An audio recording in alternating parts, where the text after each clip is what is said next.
We are back. Howdy, y'all. Welcome back to the Wright Brothers for another live video. We haven't had one of these for about 3 weeks now, and it's good to be back with you. If this is your first time watching, watch through to the end, and if you like what you hear, please feel free to smash that subscribe button. We are actually only about 50 subscribers away from hitting 4,000. I can't believe it, but we couldn't have gotten here without all of y'all's wonderful support. And any and every one of you who wants to come into the fold, please feel free to do so. We love inviting y'all into this group of patriots along with us, and we hope you enjoy our content. But as we know, the media cycle never stops. Even today, we had a man he actually lit himself on fire in front of the Trump Tower or the Trump Hotel, I believe. That notwithstanding, there was also information coming out about President Trump actually thinking about sending all these illegal immigrants to these sanctuary cities who made all these claims that they would love to have people come to our country illegally. But that's not what we're talking about today. We're talking about reparations, because there's been a new push around this in these recent days.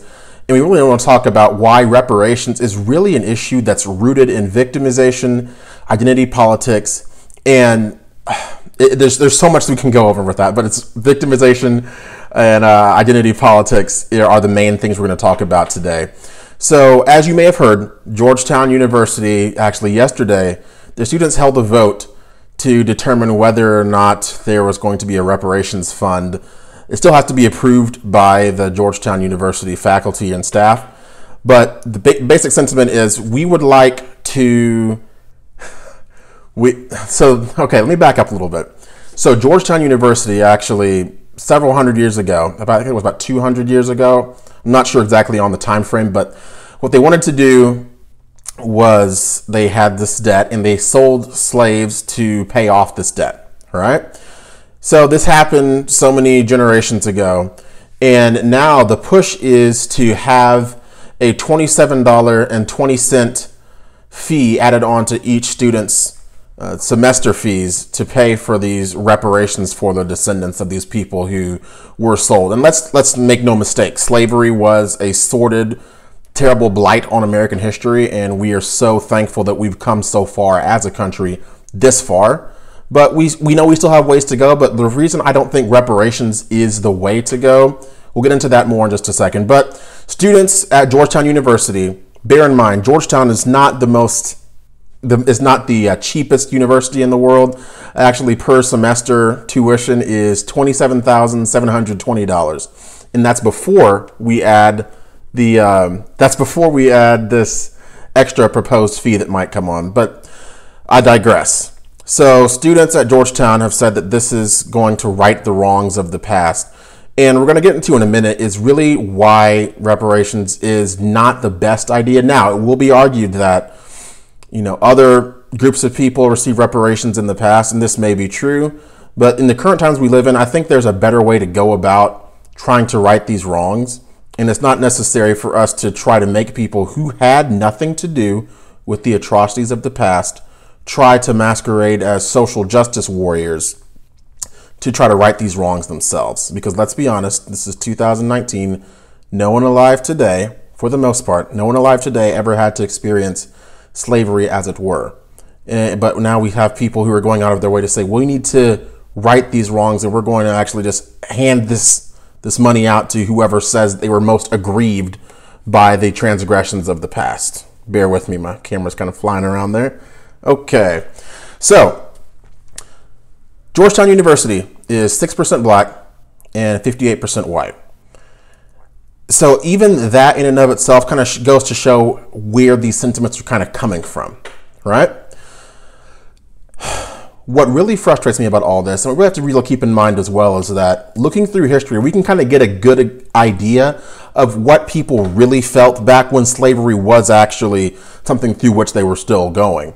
So I want to read this quote to you from Frederick Douglass, and this is a speech that he gave in 1862. And the question he was asked was, what's going to be done with the slaves? What are we going to do with the slaves if they are freed or emancipated? And I thought his answer was really thought-provoking. I think it actually something we should actually hearken back to now in 2019. But he said as follows, and these are just little bits and pieces, like there's a large portion. He said, our answer is Do nothing with them. He's talking about the newly freed slaves. Do nothing with them. Mind your business and let them mind theirs. Your doing with them is their greatest misfortune. They have been undone by your doings, and all they now ask and really have need of at your hands is just to let them alone. They suffer by every interference and succeed best by being let alone. The best way to help them is just to let them help themselves. Now, this is back in 1862, when it can be argued that people had much more of a claim for reparations than people do now. Let's be honest. People from the African American community litter the socio-economic landscape. And what the question really comes up with this reparations argument is, okay, well then who would receive these reparations? Now bear in mind, Frederick Douglass, when he was talking about, he was saying basically everything that y'all have tried to do for us, talking about the people in the past, the white slave owners and all, is what y'all have done with us has caused this disrepair. So let us fix it. Leave us alone. Let us do our own thing, is what he was trying to say. And I think a lot of people in these current times could actually take those nuggets of wisdom that he had from back then and apply it to your life now. Because as I said in the beginning, this is a weaponization of the victimization culture that we live in, where it is deemed most advantageous to be a victim. And I have a huge problem with that, because a lot of where people are in life has nothing more to do than with whatever their intrinsic motivation is. And when you have people who, for whatever reason, choose to allow someone else to try to right some other wrongs, and bear in mind, these are wrongs that were never, what's up, Frank? These are wrongs that occurred in the past, and we're not trying to downplay their significance, but now we have people who are coming on and they are trying to, yes, exactly, Jesse, they're trying to pander to African Americans, as they usually do. I'm trying to figure out how to do these comments here, because I hate that I'm never responding to these comments as they come in. So I'm going to try to respond to all these. Laura, how are you? Mike Christensen, appreciate you being here. So let's get back to the topic at hand. When we talk about reparations, as it were, the question invariably arises, how are these going to be meted out to the people who are requesting them, right? For example, we have a lot of biracial people. My nephew is biracial. There's so many people in America who have a rich ancestral tapestry. And how are we going to disseminate these proposed reparations? So Georgetown University is just one case, but how are we going to do this on a macro scale? Because it's been coming up over and over again in presidential town halls or what have you. And Cory Booker, bless his heart, he's not going to win. I feel bad for him, but I actually agreed with him on this one point he made. And he said the reparations question has become something that people are just asked to check the box on now. And I agree with him, because this is a competition now to say, okay, well, this politician says he's going to give me free stuff, so I'm going to vote for him. And that should not be the litmus test that we as citizens use to determine who our elected officials should be. As you can tell, I'm very passionate about this subject. But for people who are biracial, how much would they get? What percentage of reparations would they get? Because they're not fully African American. The next question is, so is there a cutoff based on how much income you make? Because let's be honest, there are some people who are African American who make more than others. And we are not all unilaterally, what's up, Keith? We're not all unilaterally impoverished or disadvantaged. So how would that look? There's so many questions you can ask about this. So it's not a one size fits all thing that you can actually answer. And I find it very grating, though, that the majority of people are willing to honestly just kind of sit back and say, yes, we want reparations. And then on the other side of the aisle, you have all these well-meaning people who are not African American who are siding with the reparations argument. I'm going to go ahead and say this, and people might not be happy with it. It is what it is. This is 2019. Anyone who has a smartphone has almost all the tools they need to be successful. People will talk to you all day about how oppressed they are because they've been sold the lie that oppression is cool. Just because the Democrats sell you a lie, you still have to buy it, otherwise they go out of business. But the majority of people are going to accept this lie because it is convenient and because it is exculpatory. It allows you to blame someone else for where you are. But anyone who has a cell phone, smartphone, you have access to the world's largest encyclopedia. You have access to investing options or what have you. And in my own community, in the African American community, we are not a monolith. There are people who do not act in the way I'm about to describe. But through my years, Joseph, what's going on, brother? I appreciate you. Where was I? Oh, as a bouncer through my collegiate years at Texas A&M University, I was blessed to see the world through a different lens. And again, as a territory sales manager for my company that I work at now, I'm blessed to see the world through the eyes of the people I interact with in the retail space or the convenience store space or what have you.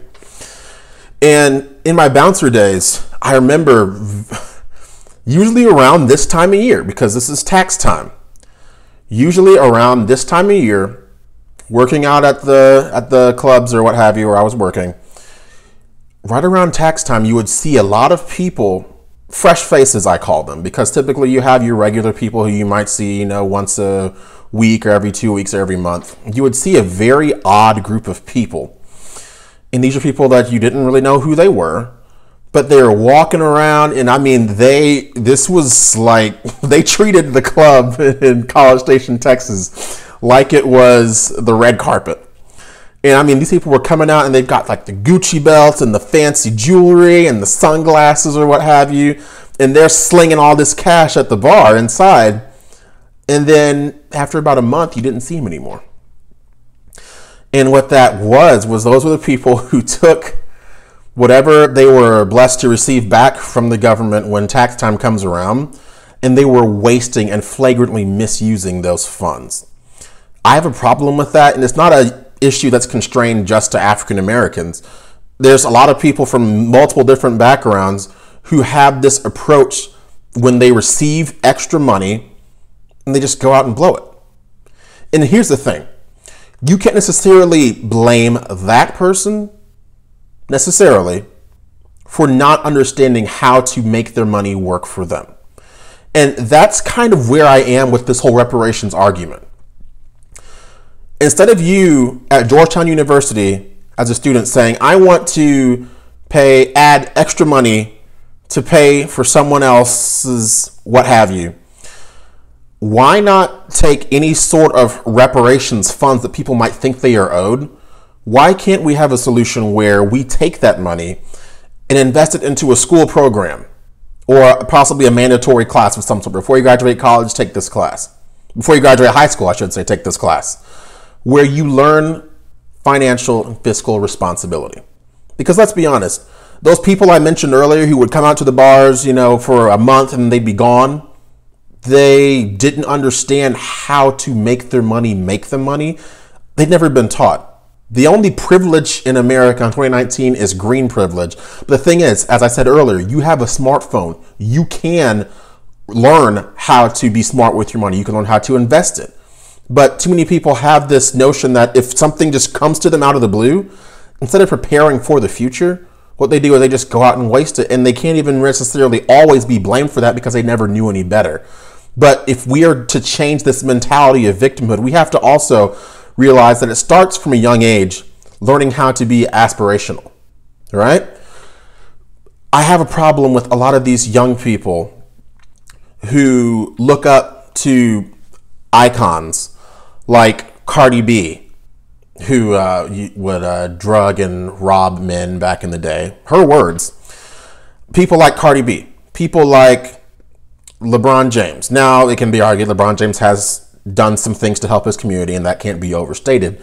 But a lot of even the athletes, those are who our children are looking up to. And these people are fortunate. They have accrued massive amounts of money. But we are, from a young age, a lot of young people, not just black, but white as well, they all want to just look up at these idols and these entertainers and say, that's what I want to be. And what's more grating is that, you know, Don Lemon, that crazy dude over there at CNN, he was falling all over himself to go up to LeBron James when he opened his school and ask him all these questions and just be the nicest, sweetest person ever. But when it comes to other notable African Americans who have been successful, when it comes to people like Ben Carson, when it comes to people like Condoleezza Rice, they're nowhere to be found. Colonel Allen West is another one I think of. And when we exalt the wrong types of people, you don't always get the full picture of what contributes to success in the first place. And that's why I don't think the reparations argument is going to hold water as we move forward. But I think that the reasons around it are all tied up in victimhood, identity politics, social justice. And these are all things that have been creeping up slowly and slowly and slowly. And it will be so much easier just to say, yeah, give me some free money. But who remembers back when they were a young child and your parents were trying to help you tie your shoes or color a book or what have you? And, you know, naturally at one point in time in life, I'm sure most people waved them off and they said, no, I can do it myself. And that pride in doing something yourself can also be translated to financial situations, financial acumen, any money you receive. You can't tell me that you're not proud every 2 weeks when you look in your bank account and you see the direct deposit from your employer, because that's satisfaction for a job well done, and that's restitution for the job that you put in. But when you are given something for nothing, you are statistically more prone to go out of your way and just spend it on things that you might not need, but things you might want. Throughout the last 5 years almost, I've had a chance to also see the world through the eyes of retail in a lot of convenience stores in the North Texas area. I've been blessed to see the world through a different perspective. And I can't tell you the number of times I've seen people who, all the optics indicate, might not have the most economic privilege, using what funds they have, even like government funds or what have you, to pay for things that they don't necessarily need, but things that they might want instead. I've seen people come in with cash to buy vice products like cigarettes or lottery tickets or what have you, and their children who are right next to them aren't even properly clothed. And that's why I go back to the education piece as well, because you could give us reparations. You could give someone $20,000 tomorrow and say, hey, we're sorry that your great uncle or whatever, we're sorry that he was enslaved wrongfully. We're going to give you this money. But statistically, we're not going to see the return on that investment. It is a short-term solution. And that's all it's going to be. It's appeasement. And I think that we're better than that. As Americans, I think that we are better than just trying to slap a quick Band-Aid on something. Because let's be honest, the issues, when you pull back the layers, as I've tried to do in this video, when you pull back the layers, there's a lot more that goes into this reparations argument. And I think a lot more could be gained from when we take the time to actually teach people how to be financially responsible, than just giving them money saying, sorry, we're sorry about slavery, here's $20,000. And then those people who might get those funds will be right back at your door, maybe 5-10 years down the road, asking for more, saying it wasn't enough, blowing the money that they did get on things they didn't need, and not starting to create that generational wealth that we need to have. I'm going to try to catch up with some of these comments now. I know I kind of ranted there for a bit. Let's be frank. He worked retail for 22 years. Jesse Wilson, you're correct. Idolizing. There's a fine line to draw between looking up to and idolizing people. I do appreciate y'all writing these comments. Y'all know, I know y'all don't have to do this. It does me proud to know that I've got some people here who are willing to listen to me rant and rave on a Friday night. But as you can tell, this issue is something that I actually feel very passionate about. And it's just disheartening to see us continue down this road that can only lead in disappointment, from my perspective, disappointment and eventual self-destruction. And I think it's up to us to actually be willing to take up the mantle and say, hey, this is not the best way. I don't have all the answers, but I don't think this is the best way to do it. Because now we see this push, you all see it. It's continuing. Okay, so first we want reparations, and we see how this slowly begins to build. And we all know, we're not all stupid, we all know that this is all in preparation for the 2020 presidential campaign. And what I fear is that people might see that dangling object and say, oh, shiny, free stuff, yeah, and then not really accurately vet someone, because it's just easier to say, I want free stuff, than to say, I want to work for this. This is a land of opportunity. It's not the land of handouts. I don't want to become that. We still have opportunities as a country. If you're a citizen and you have intrinsic motivation and you want to get up and work for what you have, A, you're prouder of it, and B, you're not going to be as apt to just be financially irresponsible. But like I said, that starts from a younger age. Let's get into the school systems and teach people how to manage money. Teach people how to invest in the stock market. Take the money that you would give to people to go off and recklessly spend however they choose, and do it in a way that ensures that you actually care about their well-being and not just trying to get their vote and pandering to them, as politicians honestly are prone to do over the years. So I know y'all are still going at it in the comics. Oh gosh. Yep. NorCal on the right. It says, not possible to reconcile stolen labor 150 years ago by stealing the fruits of labor from innocent people today. I agree. It's not about, it sounds all good. I know it sounds good. But now we're asking people to pay for the atrocities of the past and people who didn't have anything to do with them. So I'm probably going to hop off here. I know this is our longest live stream. I try not to just get on here and ramble, because I try to stay on message, but I'm also trying with these live streams to be a little more personable. I know I just get on my rant, hammer all my points off as fast as I could, and then try to read a couple people's comments and then hop off. But I do want to engage with you as well. Y'all are what makes y'all make this move. Y'all are the ones who believe in my brother and I, and we're honored that you tune in with us. But I'm going to go ahead and end this live stream now. I appreciate you all. And if you did like the video, hopefully you've liked it, and share it with a friend. If you didn't like the video, all I ask that you tell me why. Identity politics is only going to be dead if you help us spread the message, and we appreciate those of you that keep doing so. So y'all have a great Friday, great Saturday, great weekend, and y'all will see us again next week. Leave your comments below, and I appreciate your time. Thanks, and gig 'em.